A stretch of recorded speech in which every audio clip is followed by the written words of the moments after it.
about their financial situation and their mortgage on their behalf. So we do have some paperwork that we get, and the first thing is the authorization letter. As soon as we have that, we can begin speaking on your behalf. Very good. So, Kaylin, the next question is, when should someone start the process? Now. Honestly, if you're listening to us right now and this is striking any sort of nerve, you should be calling us. If you have concerns about being able to afford your home, if you can't sell it, situations like going through a divorce, going through a relocation like Jerry said earlier, all these situations is, possibly a short sell, and you definitely should be on the phone now, because too many times we see where, people are, again, in denial or whatever the situation may be, and and finally they're 2 weeks before foreclosure date, and then they're calling us. We don't have enough time with just 2 weeks. There's too much involved for us to get the foreclosure extended, get an offer, get all the things that are included when you only give us 2 weeks. And then where a lot of the times they don't even have a place lined up. And if you have a foreclosure on your record, it's a lot harder to get a rental. Yeah. The foreclosure has significant impact on your credit report, whereas, like you said, the short sales could be potentially much better. Whereas the foreclosure was started, maybe the foreclosure will be started during the short sale process, but not having it completed is better than having an actual foreclosure. Foreclosure proceedings started right is better than not. So. Absolutely. The foreclosure proceedings started won't necessarily even show on a credit check if a landlord or a management company is pulling your credit to, approve you for a rental.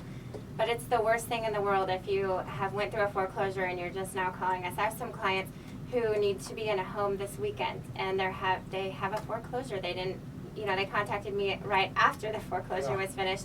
And you would think that people would understand that there's a lot more foreclosures going on, and that wouldn't be as harsh on your credit, but it's really not. We're having a very difficult time finding landlords that will accept people that have foreclosure on their credit. Well, me as a landlord, I have, my wife and I have several rentals, and if I were to look at a credit report and I see that foreclosure proceeding had been started, but the client, the homeowner, the potential renter says, well, we started it, but we were able to sell the house short, so we didn't have to go through the foreclosure. That absolutely would be someone that I would consider over someone that had a foreclosure as well, because it shows that they care. They certainly tried their very best. So I think that's a good, a great situation to be in. So 2 weeks left before your sale date. It's too late. It's not going to work out.